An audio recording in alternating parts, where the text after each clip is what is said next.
Welcome back to the show. Thank you very much for staying. Well, let's hear from the Information Minister, Mustafa Hamid. Why does the government has to be this big, the biggest in history? They say. Here is a news conference that he held not so long ago. Now, this morning, the president submitted a list of about 54 ministers, comprising 4 ministers of state and 50 deputy ministers, to the Speaker of Parliament for consideration by the Appointments Committee. Ladies and gentlemen of the press, the Akufo-Addo government has inherited a country whose economy is, if you want, at its weakest. And therefore, he requires a strong army that will confront these challenges and resolve them in the rapid manner that we require in order to put our country back on the path of progress and development. If we keep doing business as usual, we cannot transform the country in the manner that we envisage.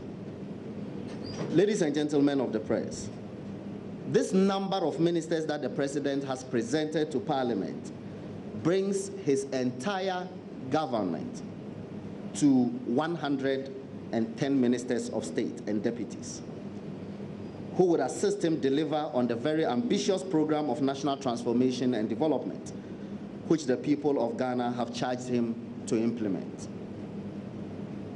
As you are aware, the 1992 Constitution, in Article 78(2), empowers the President to appoint such number of ministers as may be necessary for the efficient running of government. The President is therefore minded by this provision and the ambitious nature of his transformational agenda to put together a government that answers both to this constitutional provision and the need for the rapid transformation of our country. We never promised a lean government. Nowhere did we ever promise a lean government. Because in our view, it is not the leanness or bigness of a government that determines its output and its ultimate performance.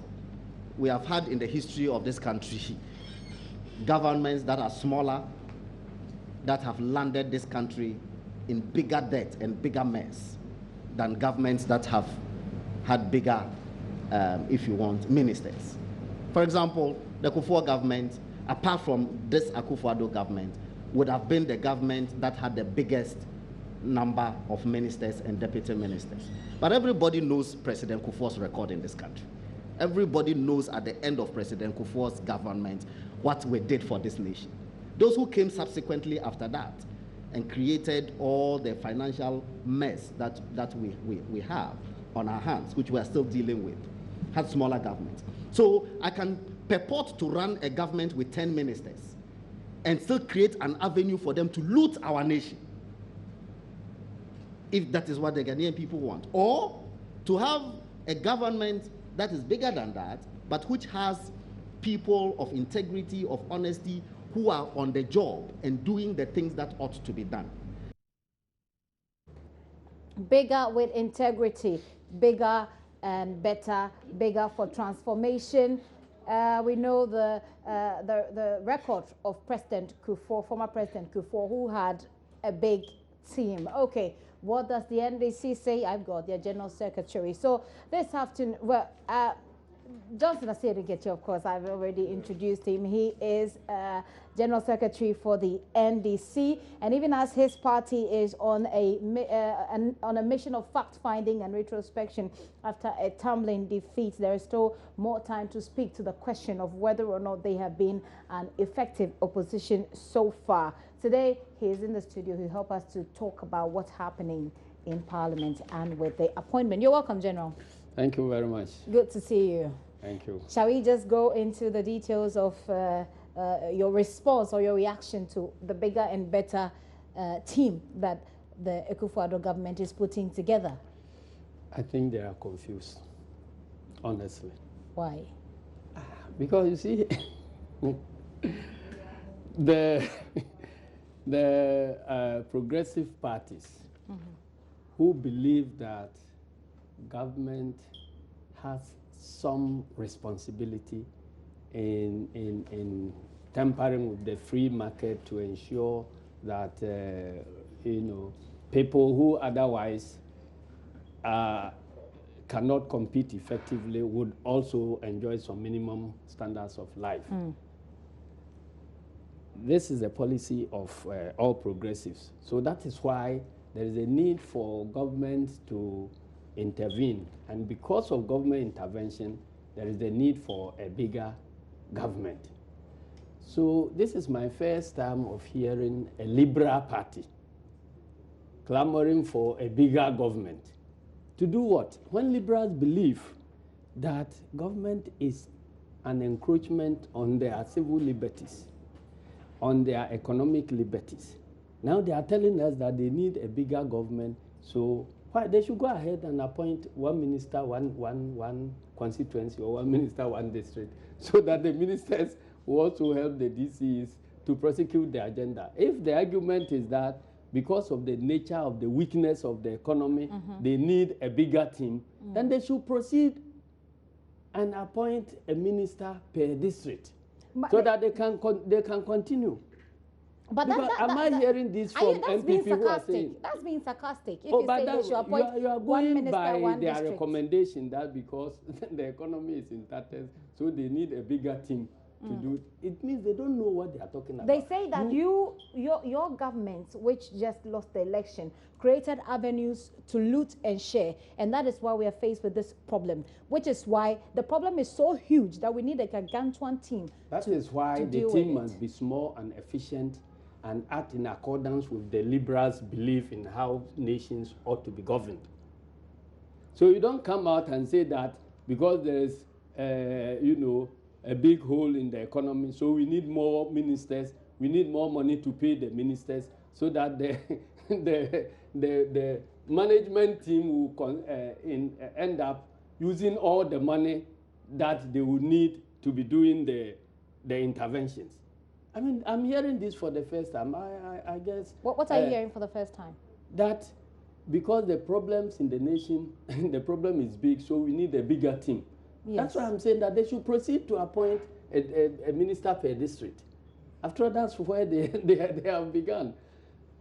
Let's talk about when Bush or Trump or anybody took over, and they said that, oh, there's too much waste, there's too big a government, we want to handle the problems of the economy. What they did was to cut down the number of appointees, give 5 people's work to 1 man, and let that person do the work efficiently. And let us save on even the cost of running that huge government. The fact that it works in America doesn't mean it will work in Ghana. But I'm saying that, look, where does the government money go? It goes into payment. Some of the money will go into the payment of ministers to make sure that all these ministers are going to be given police escorts. All of them are going to be given Land Cruisers, saloon cars, and all that. And they will be paid at the end of the month. So if you are saying that you are coming to cut down government expenditure so you can get money to finance your projects, and you are beginning with a large overheads, if you like, for the country, then it means you are confused. You don't know where you are going, honestly. For anybody to say that you are appointing a big number of ministers because the economy is weak, he doesn't understand governance. I thought that it must be the other way around, that you are appointing a small and efficient team because so that you reduce the burden. You don't have enough money. Yes, that's the point. But for them to be arguing like this, honestly. Honestly, what? Honestly, I think that they are confused. They don't know. You think they are confused? Completely confused. They say that, first of all, they never promised a lean government. That's what the That is what every liberal government stands for, unless they abolish this claim of being liberals and all the others. Everybody knows that when you say you are a liberal government, okay, Then you believe in smaller governments. You believe that government is an encroachment on the economic and civic rights of individuals. So the bigger the government, the bigger the problem. So that is why every liberal government aims at getting a smaller government. So the bigger team. government. So if you turn around to say, because we believe in a bigger role of government in the affairs of the human beings. So that is why. So you would have appointed 110 and it would be okay. No, that is why every progressive government turns out to be bigger than the liberal government. Okay. So if you are here now and you are appointing a government that is much, much bigger than what the progressive would have put in place, and you are justifying the size by the fact that the government, the system, the economy is weak, so you need many people. I'll urge them to go ahead and appoint one minister, one district. Well, the economy is weakened. They can work better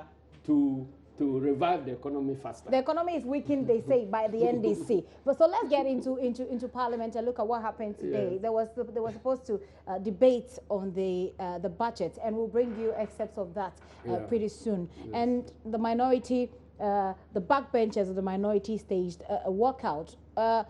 What is there really? Is that responsible opposition? Would you say? Would you call it that? Very responsible. I think that if I heard the excerpts very well, because I came from Burkina Faso last night, so I couldn't get right. a time We'll to play follow. that. We'll play that in a bit. But they are saying that the speaker is being unfair. If that is one of the reasons, then the walkout is in place. Because in every democracy, minority must have their say before the majority would have its way. Okay. So the speaker is always even seen to be on the side of the minority because they have all the time they require to make their point. Because at the end of the day, the vote will go against them because of the numbers. That is why it is prudent for every minority to have their say. So if you have a speaker who runs the House in such a way that the minority will not have their say, but still the majority will have their way, then it is like democracy put upside down. So we were there with J.H. Mensah, who was then the minority leader. He could speak for more than 1 hour on one subject. And we will be shouting on Justice Annan to cut him and so on. Then you say, Honorable, continue. The principle is that because they will lose the vote anyway. So let them make their point. They lose the vote anyway. So that is, yes, that is the meaning of democracy. Allow people to say all that they want to say, and in the end, you take your decision. So if you have a speaker who would not allow the minority their right to say whatever they want to say, and will cut them down, and also allow the majority to say everything and proceed to vote for everything, then that speaker is putting democracy aside. Isn't it also the case that the minority has, once they're in the minority, they tend to behave in the same way, that they always will oppose anything that the majority puts before the House, unless, of course, it's about their own emoluments. But there are rules in the House. They oppose each other all the time. There are rules in the House.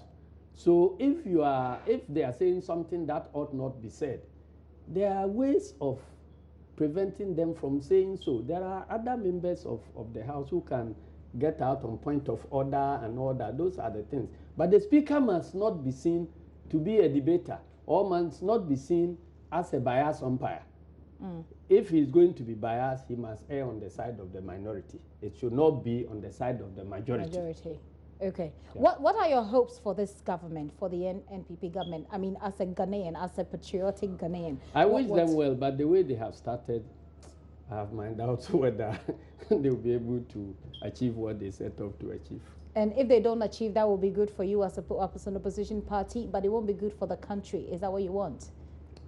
I'm not the one who will decide what they will do. You have asked about my observation. I wish them well, but I have my doubt whether they'll be able to achieve what they have set out to achieve. If they are not able to achieve it, it is not because of my prayers or anything that I will do to prevent them.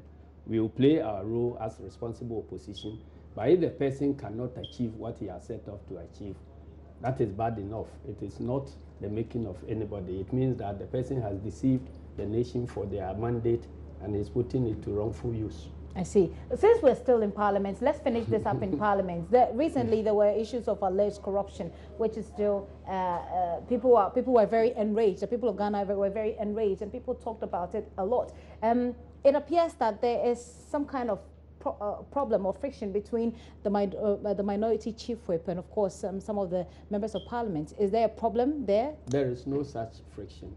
They are disagreeing about facts, and that is why they have set up committee. Parliament has set up a committee to investigate. So let's wait for the investigation. Those who want to present the case as a friction within NDC, there are people who have an agenda to cover up for the corruption or lack of it. So let's wait and direct the nation's attention to the germane matters. Don't just see an allegation of corruption in Parliament as a friction between members of NDC. If the allegation turns out to be true, then it is a governance issue that must be addressed as a governance issue. But it looks like Okujeto Ablakwa and Suhini, they got a certain.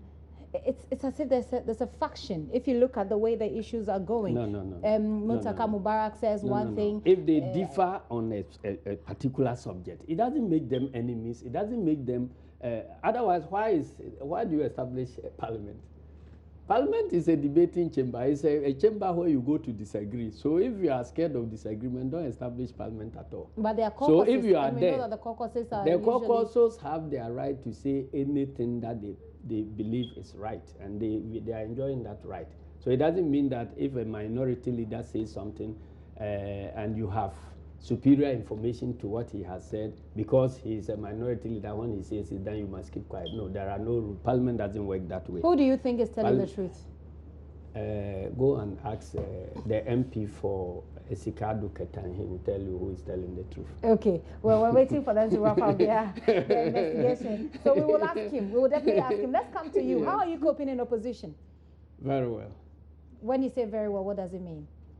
Well, this is not the first time I've operated as a general secretary in opposition. So I've just simply gone back to the days when I was in opposition, and I'm doing my work.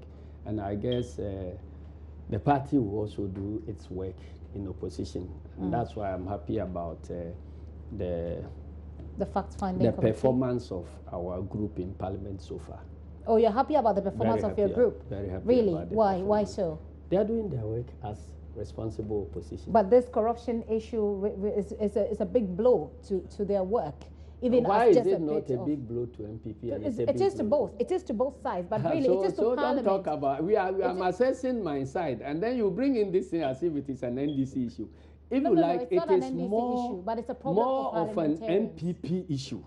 Why? You know why? No. Because the commander-in-chief is Nana Akufo-Addo, who has vowed to fight corruption.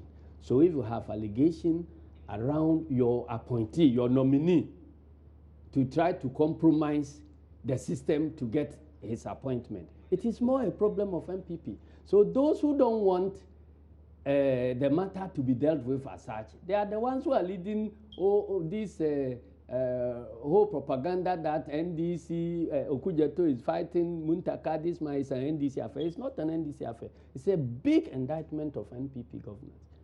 And the earlier they took it up and handled it properly, the better it will be for them. Look at the governance issue that erupted around the judiciary when President Mahama was in power. Right.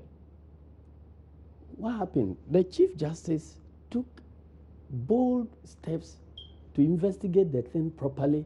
They got people who ought to be punished. He came to seek approval from the president, and those people were punished. Judges lost their jobs. That is the third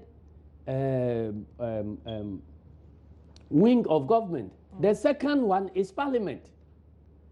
So if you feel like sweeping these things under the carpet, and I haven't even heard Nanado commenting on this, at least when this one happened in the judiciary, President Mahama spoke about it and assured the nation that it will be dealt with. And lo and behold, it was dealt with to the satisfaction of majority of Ghanaians. I wouldn't say that everybody was satisfied, but at least the confidence that was about to wane in our judiciary has been restored.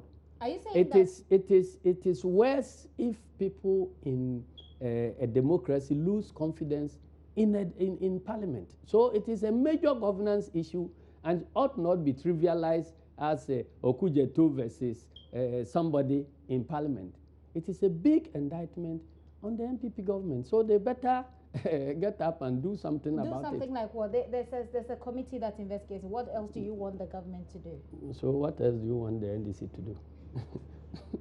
Well, is that something that you just mentioned that the president... You have brought this matter, and I'm saying that if the government is not going to do anything about it, what do you want NDC to do? What do you expect What NDC do you to expect the government to do about it? You mentioned, I have cited the example of what happened and how President Mahama... was a different situation. How President Mahama... So let's deal with this specific situation. I am saying that how President Mahama and her ladyship, the Chief Justice, handled this allegation of corruption in the judiciary. President Akufo-Addo and Professor Mark Okoye should take a cue from that one, and they will be able to do this thing. And if there were any waning of confidence of the masses in the Parliament, it will be restored. So what exactly do you want him to do? I have said what I want him to do. Okay. Well, since we're talking about how you're coping in opposition, let's look at the Montier 3 and the role that the Montier 3 played in your defeat. No, I'm not going to discuss anything about our defeat because we have established a committee, a fact-finding committee. And if we send somebody to go and find out some facts and come and report back to you, and you sit on radio or television telling the nation what you consider the facts to be, it's like they are out there doing nothing. So I have never granted any interview based on my views about why we lost. Why you lost. So let the committee come up. Okay. It is likely that they will also make a report about me and my work as the chief executive of the party. So I like to listen to people. I like to see where I went wrong so that it will help to improve my performance. So I don't want, I'm not about getting up and blaming other people about this thing. We know the fact-finding committee has been talking to you as well. They've been talking to a lot of people. How far have they come with the work? Well, I'm sure within the next week or two, they would round up the interviews, the field work, as it were, and then they will come and try to put their report together, and then they will now be talking to us in the national executive. We'll be seeking to talk to the founding father. They'll be talking to the former president and all those big men who matter, Council of Elders and so on. Then they will put a report together and give to us. So meanwhile, I'm concentrating on my work as in Socialist International. That's why I went. In Socialist International, which I congratulate you. Yes, I congratulate you on. Congratulations to you. But well, we're still here with me, Giti Andropia. This is the Pulse. I'm having a conversation with General Mosquito, if you like. He likes that name. He just nodded to that name. Johnson Asiedu Ketia is General Secretary of the NDC. We're getting into getting a bit personal with him right now. So there are issues about how monies were spent, actually, if it's come to your attention. And we've asked people to ask you questions on social media, and I'll take you through that so that you... What monies? Some of the people at the grassroots have said that people in leadership spent monies in ways that, campaign monies in ways that they weren't supposed to, misappropriated campaign monies. Has that come to your attention? What is Boche Committee supposed to do? They are supposed to go and find out all these things. If they are, that's why they are meeting the grassroots. So if anybody from the grassroots know that somebody has received some money which has not been properly applied, they talk to the Boche Committee, and Boche Committee will come and report to us. If there is any truth in any of the allegations, we look at it and take it. But just going by comments on WhatsApp. These are usually people who follow you. They are NDC members, some of them. And I'm saying that they will direct their comments to the Boche Committee. In fact, after the Boche Committee, if they want to ask me any further questions, I will talk. But where we are now, I don't think that it is appropriate for us to field a committee to do work, and then we begin answering questions that should be directed to the committee. That's why I have kept my peace about. Well, talking about you and your relationship, of course, with your people, there were issues that there were information out there that you did not really have a very good relationship with some people very close to the president. How true is that? No, and that's why I say I'm not going to answer questions about WhatsApp. But that's not a part of it. There is it's nothing. Not there is WhatsApp. nothing. It's not WhatsApp. There is nothing like information that. Out there. I have no enemy known to me in the whole wide world. No enemy known to you? Yes. If somebody is my enemy, and if he claims to be my enemy, then that will be known to that person and not to me. But because if you claim that I deal with everybody the same way that I deal with everybody else. And so, but there may be people that you won't get along with. I mean, naturally, maybe and because I'm saying of some that things that will not be known to me. As I sit here, if you ask me, who is it that I don't get along with in the whole wide world, I can't tell you. You can't say. I can't tell you. Did you get along very well with Standokwe? Everybody. You ask him, has Standokwe has any complaint to only opportunity to complain with you that I don't get up well with him, even after this election results. I'm serving on a very sensitive committee with him even now. Okay. So those allegations and things, at times, they could be fabrications from your opponents. Okay. Throw it out there and say that this man says this man has done this, and without trying to find out whether even the first statement is coming from the person it is supposed to be coming from, you go out there firing, insulting. So me, if I see anything on any of the platforms that any NDC person has insulted me, he doesn't become my enemy. Because it could be from the opposition. Yes. Is that what you do in opposition? No. I know the people I'm dealing with. So it's like, because if you don't do it, how do you know that other people do it? Because if I have operated with Dr. Potofe, I've operated with Anita or anybody else, at least I should grant them, I should be able to know what they are capable of doing, what they are capable of saying, and what they are not capable of saying. Right. So if you go and tell me that President Mahama has gone this place and he's running down your work as a general secretary and so on and so on and so on, I'll look at it and be able to determine that this thing cannot be coming from President Because Mahama. You know the person. Because I know the person. So those who don't take the time to look at these things, they just get up and say that I have heard that this person says this. Then you jump up to respond. Let me give you one typical example. Somebody put on some platform that Mrs. Rollins says that he will join the NDC only if Asedun Ketia leaves NDC. And then the following morning, everybody was asking me, what will be your response? I said, what was your response? I said, I won't respond because Why would you not respond? Because I don't believe in this. Why would you go and fabricate something? In the first Did you place, find out from her if she actually said that? Why should I find out from her? The person who, by her own choice, has left the party, has established her own party, become a flag bearer, and contested elections with me, he should be here to be saying this. I think that it is not true, so I don't have to waste my time on these matters. I see. You see? Well, cruising to victory. Yes. When you said that, yes. Did you really mean it? Sure. Were the figures because showing the figures you that we had after, I think, 100 or so constituencies,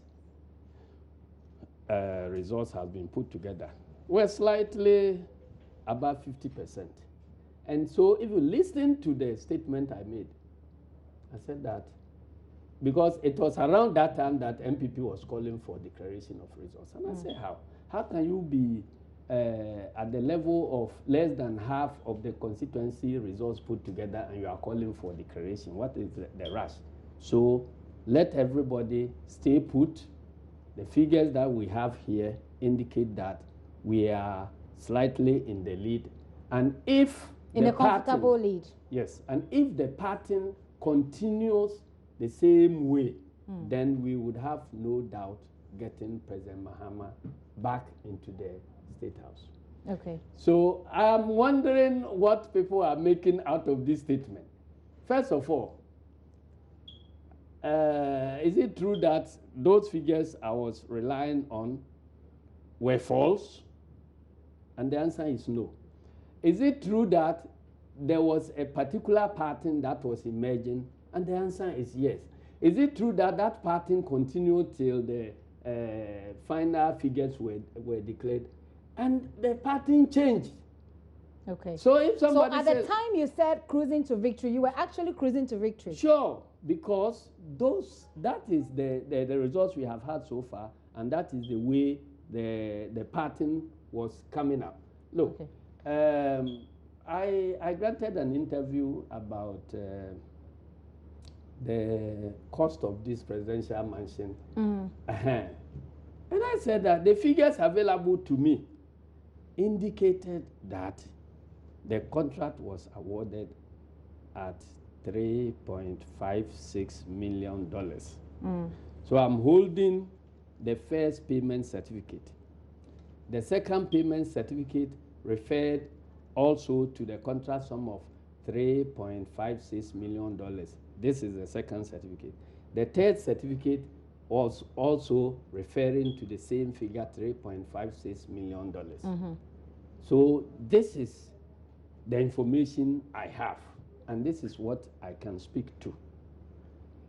The rest, I don't have any other information beyond this. So between this 3.5 and maybe the 14 or whatever people are quoting, 14 million, yes. If you have questions to ask, go ask the National Security, because they were handling the project. Okay. Then people come out and say, oh, I said Nkatia says the project is 3.5, and somebody is saying it's 13.5. I'm not talking about the certificate. So if it is about the 7th certificate or 6th certificate that you are holding, I don't have that one. If it is about did you any make other, it clear? I gave copies of the certificate to Joy FM. So, and I still have those certificates. And nobody has come out to contradict the figures on those certificates. Okay. So by saying that the initial contract sum is this, does not mean that I was talking about the final contract sum. You understand? Yes. So if you have initial contract sum, something must have happened to get the contract sum this way. Okay. So it is that which happened, which you need to go and investigate and find answers to the nagging questions. It could be a revision in the scope, it could be whatever, but whatever you end up discovering does not make these three facts wrong. Okay. You understand? Right. So let somebody come and tell me that when we had compiled the 100 constituencies, it was not true that we were leading. It was true that you were leading. Sure. At what point did you realize you were losing? Come again. At what point did you realize you were losing?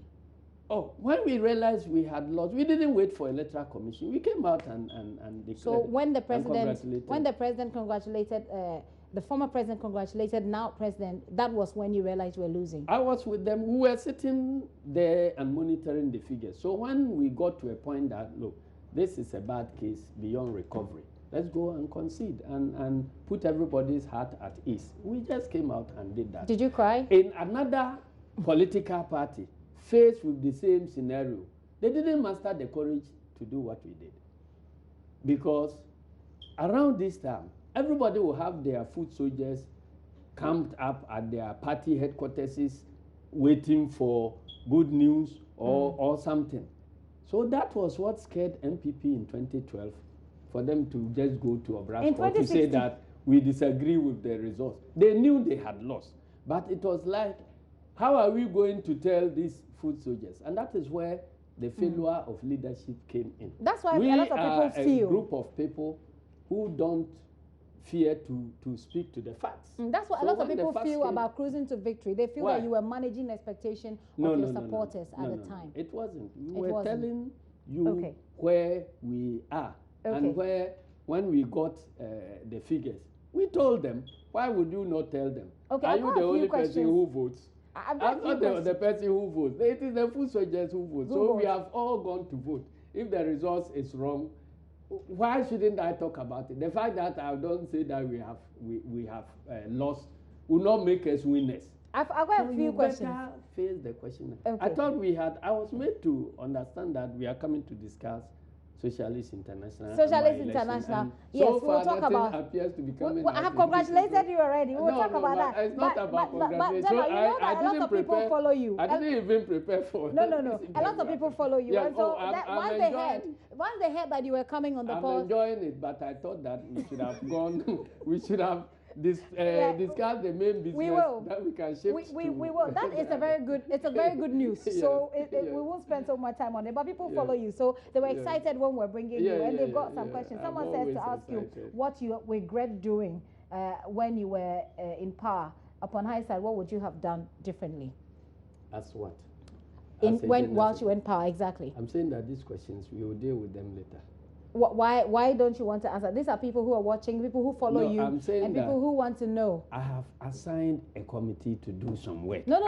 They're asking you personally. They will come and ask me, the committee will come and ask me this question, and I'll give them the answer. After that one, it can be made public and the discussion can continue. Okay.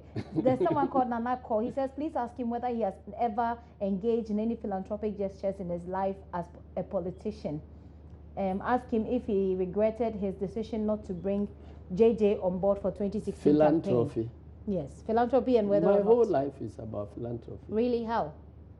Because as a social democrat, if you don't believe in solidarity and helping then you are paying lip service. Every social democrat is his brother's keeper. So that is another side of social democracy. One of the 4 pillars is solidarity. So if you see a brother running into problem, you come out to help. Where I live now, for the past so many years that I moved to the place, Ayarfa is a place without water. There is no, they were buying water. I saw the downtrodden people living in uncompleted houses and so on. So when I made my mechanized borehole, I announced that everybody in the community should come and draw water free of charge. I've been supplying them water free of charge since then, about 4 or 5 years now. 4 or 5 years now. You've been supplying water to free water. Nobody your neighborhood in Oyarifa. And that's why if you want to come and attack me, they are the people who will fight you first. and so all these things are there in my community. So you drilled a borehole for the community, I mean personally, or it was No, for government? my house. Okay. Personally from my... For your house? For my house. Okay, so it was not a government intervention? No. I don't deal with government. Many people who are close to me know that I don't buy things from government. When I was going to Oyarifa, weren't there government plots in town here which I could have arranged to buy? I didn't, because I don't want to do anything with government. Confiscated cars in the harbor and all these things that people have been talking about. And I have never bought a pin. From government? From government, in terms of confiscated cars at the harbor and so I don't do that. The only thing I have ever bought from government was my flat in Sakumono when that was from SNIT, not directly even from government. Well, SNIT is government, isn't it? Yeah. And this where SNIT had done a policy where they were selling the rental units and giving the first option to the occupants. So they offered and I paid for it. Okay. That's all. So if you go to government books, your name will be there. You won't find me dealing with government in anything. Well, I hope that your question has been answered, but he says that if you go to Oyarifa and you try to fight him there are people who will be fighting you. Because if I'm dead, they won't get water. Okay, so someone says to ask you whether you will offer yourself up for elections as General Secretary again. You've been General Secretary for how long? We are in 2017. 17. I became General Secretary in 2005.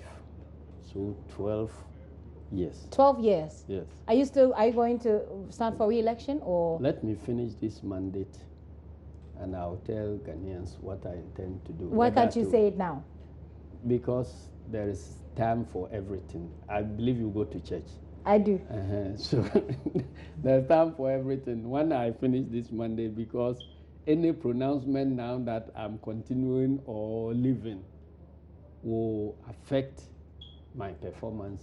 Why will it affect your performance? If you're leaving, you're leaving. If you're staying, you're staying. How will it affect your performance? No.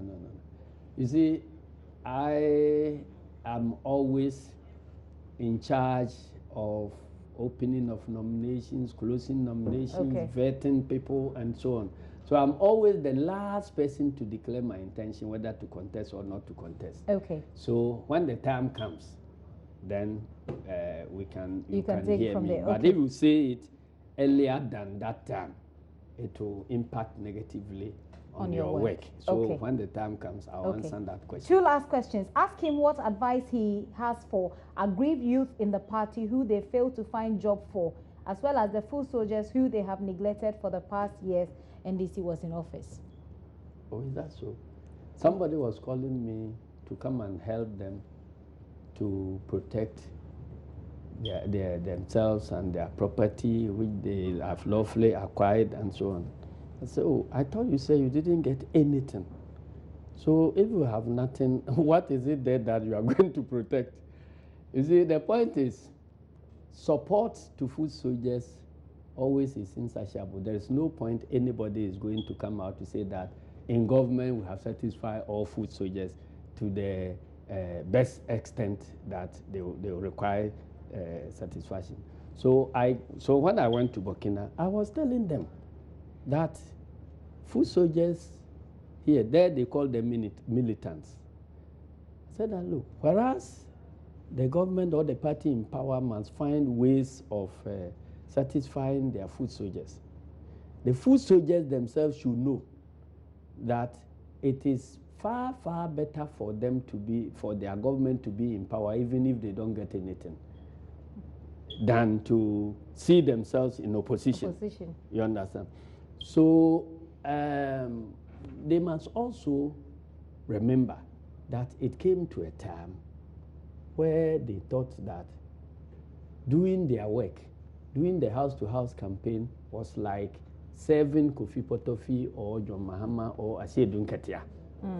You understand? Right. So we were hearing this. If you don't do this, then your 50-50 agenda in Eastern region will not work. And we saw in the Volta region how they voted. If you don't do this, we will do this. If you don't do that, we will do that. No road, no vote. Yes, but if you are attacked now in that community, by the time I would even hear it from here to go to your defense, they would have dealt with you. So you should know that. At what kind of attacks? Political attacks? The way MPP people were attacking them. Did you see them attacking me?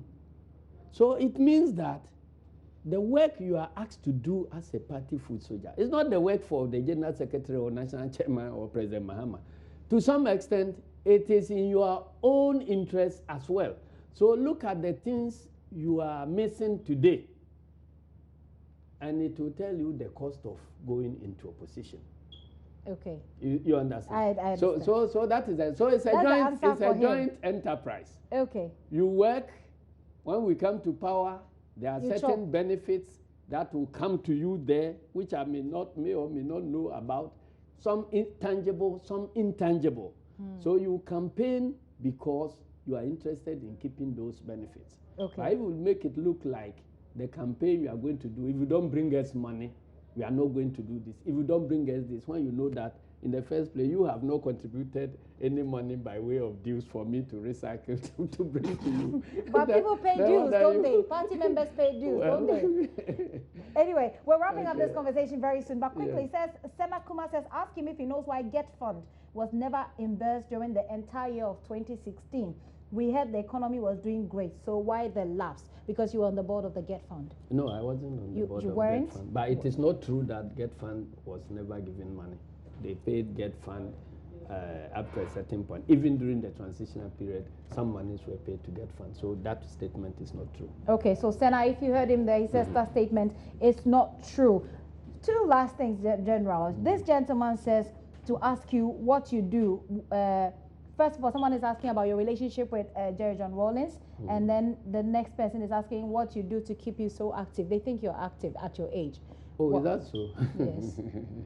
It means I'm not prepared to die yet. Okay. I exercise. You exercise? And you eat a lot of consomme? I'm a chiropractor. I go for chiropractic exercise. I eat very little. Okay. So maybe these are some of the things if anybody wants to learn from my life. Okay. What's your relationship with George John Rawlings, founder of the party? Normal. Anytime I come for any program, I keep wondering why you cannot ask questions without asking my relationship with the founding father of the party. And I enjoy those questions because you see, you are at times misled with a lot of misinformation. So when you think that I've gotten the man, let me ask him this.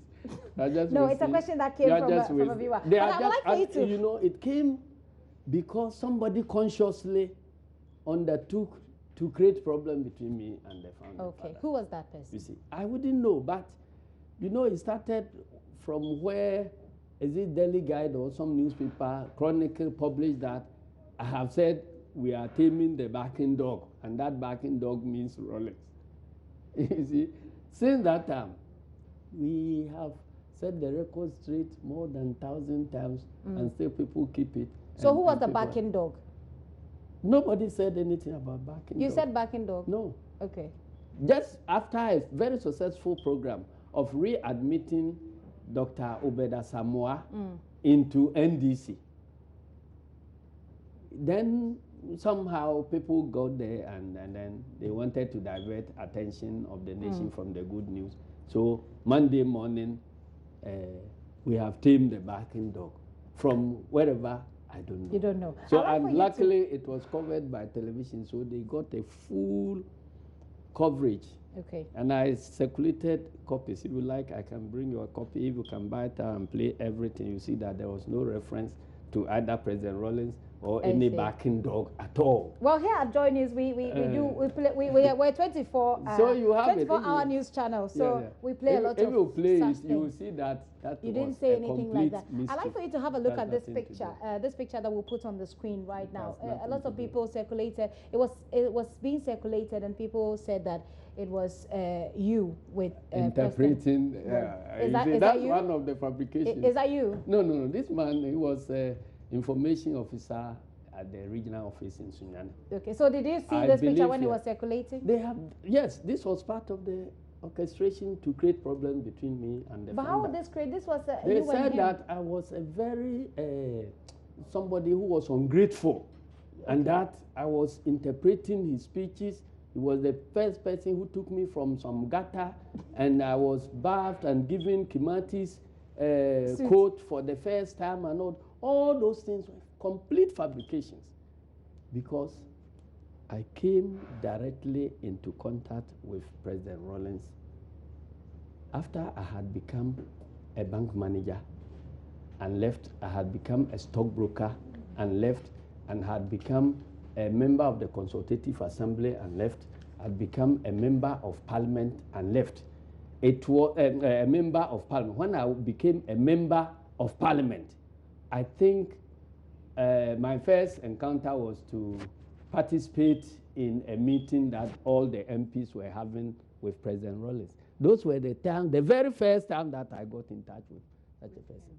You understand? So if somebody, these are revolutionary days, and the person doing the interpretation, I couldn't have gotten nearer to the chairman of PNDC on such an occasion. I was teaching in some village somewhere.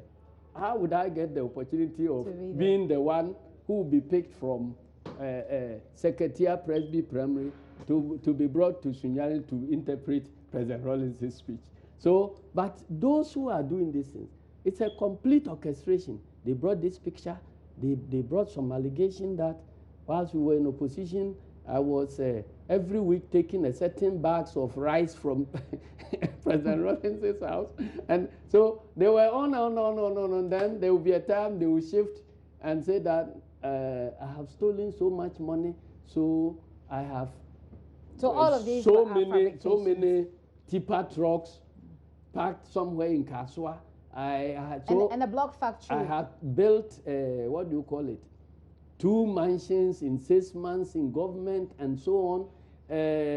When some people came to buy my blocks in Bui, Yeah. to go and do something, I think, resettlement house or something in the Bui. They said I manufacture blocks for the dam to be constructed. So all this, even now, if you go to, I've forgotten the platform, there are pictures of very grandiose buildings, high-rise buildings. That they said you built. They said they are located somewhere on Spintex Road, and that all these things belong to you. But those are not true. I see Dunketia. So that's why I don't answer to this. Okay. Okay. Well, let's wrap up this conversation. So your role at Socialist International Forum, how long is it going to be?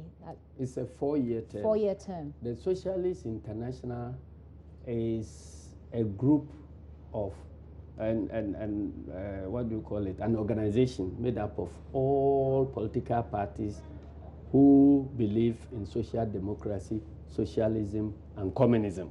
I see. So it is easily the largest political grouping in the whole wide world. And so you have, you see, as for United Nations, it is nations who go there, so heads of states go there. This Socialist International, it is political parties who join.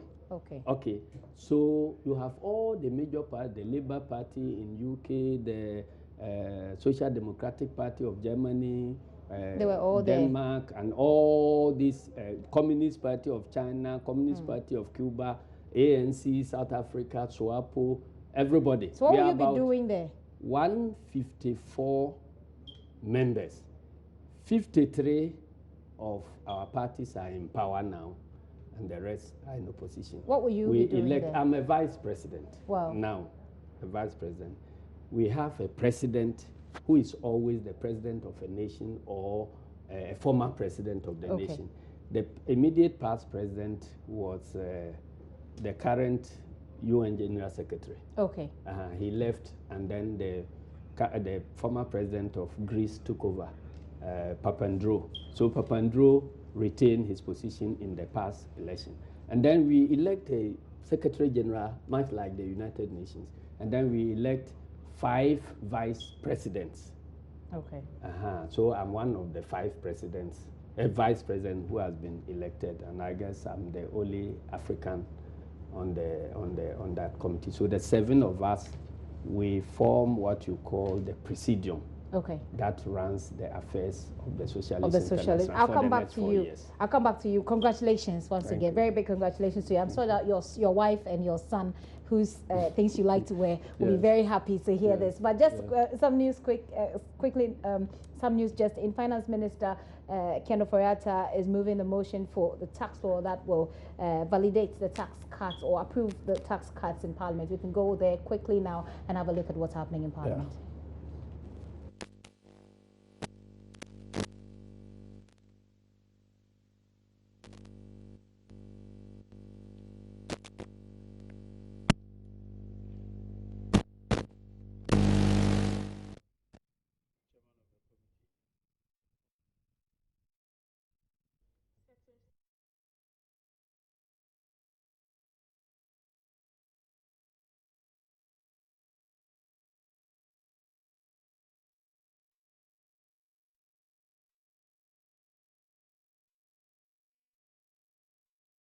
We understand has just finished moving that motion for a tax law that that's supposed to support the tax cuts that, of course, this government have announced to the people, and that's what's happening in Parliament at the moment.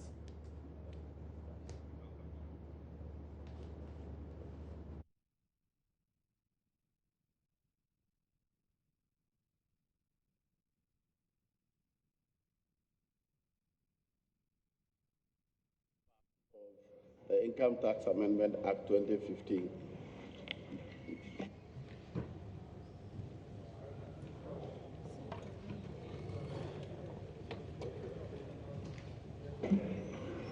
Honorable Minority Leader, see you on your feet. Mr. Speaker, Thank you very much. I've just seen the chairman of the committee move Section 7 of Act 895 amended, and I see you in a hurry. Mr. Speaker, our rules provide that he justifies why he wants that amendment, having moved it. So if he can proceed to explain. He moved. Yeah, he should speak to the clause.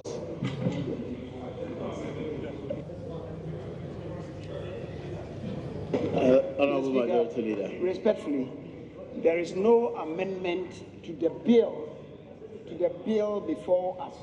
This is the amendment bill, and the justification of it is provided for in the memorandum. In the memorandum. The Speaker, in one breath,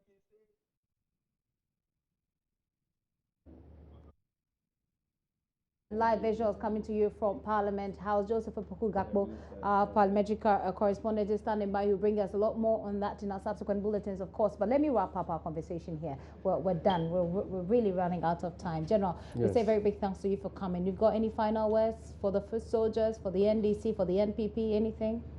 Oh, well, we wish the MPP well, but we want them, we will hold them to their promises. I've heard that they are running away from practically every major promise that they make. But I'm sure they won't have life easy. We will hold them to every promise that they have made. They are now shifting from 3 SHS comprehensively, beginning at once, to progressive SHS. Okay. We will deal with them. You deal with them. We will hold them to their this thing, because promises. we told them that it was free SHS that will serve the interests of the nation better. Okay. Now they are now running away from it. They are now cutting common fund and then converting the money to be sent to constituencies as one constituency, $1 million. And they are also saying that it is from that 1 million that the dams will be built, that the factories will be built. You will deal with them. That so is it's something that sure. They should be, and I'm assuring them, my food soldiers. Some people were worried when they heard that I've been elected vice president for Socialist International, and they thought that that was going to prevent me from continuing as a general secretary. That it doesn't stop me from continuing as a general secretary. Okay. This is work that we will leave once in a while. Alongside. You can do alongside. Okay. Have you heard about the Joy News special assignment? No. Komfo Teaching Hospital, and what the campaign that we're running to get the facility at Komfo Teaching Hospital expanded. You've not heard about it? I haven't heard about it. You haven't heard about it? No. Okay. To expand it to accommodate me or what? Because there are children dying there. There are children, they say on a daily basis, about 4 children die there. So we at Multimedia are launching a campaign to make sure that there's an uncompleted building there that's supposed to be a part of the facilities. We're launching a campaign to make sure. You should first tell Nanando that life in government is about prioritization. So if he thinks that payment of nurses' allowance is much more important than completing the Komfo children's ward, then that is his problem. It's it is his problem because unit. No, but the money that he will be deploying into paying nurses' allowances, it could have completed that thing. That's why we are saying that, look, if we say that it is not in the interest of the nation to do A, B, C, it doesn't mean that when you stop doing everything and you apply the money, you will not be able to achieve that. But as to whether what you are going to do will be in the best interest of the nation, it's something as a leader you should be considering. Okay. So you are saying they should put that money that you're going to pay? They should put all the nurses' allowances to go and complete that one, if they think it is more important. If not, then they are telling the whole nation that the children should continue dying, and then you'll be paying nurses in training. Okay, thank you very much. Johnson Asedi Ketia is General Secretary of the NDC, and of course he has been elected as Vice President of the, what's the name again? Socialist International Forum. Congratulations once again, and thank you for passing through. We've had a very long conversation. There's no forum, it's Socialist International. Socialist International, there's no forum. Thank you very much for that correction.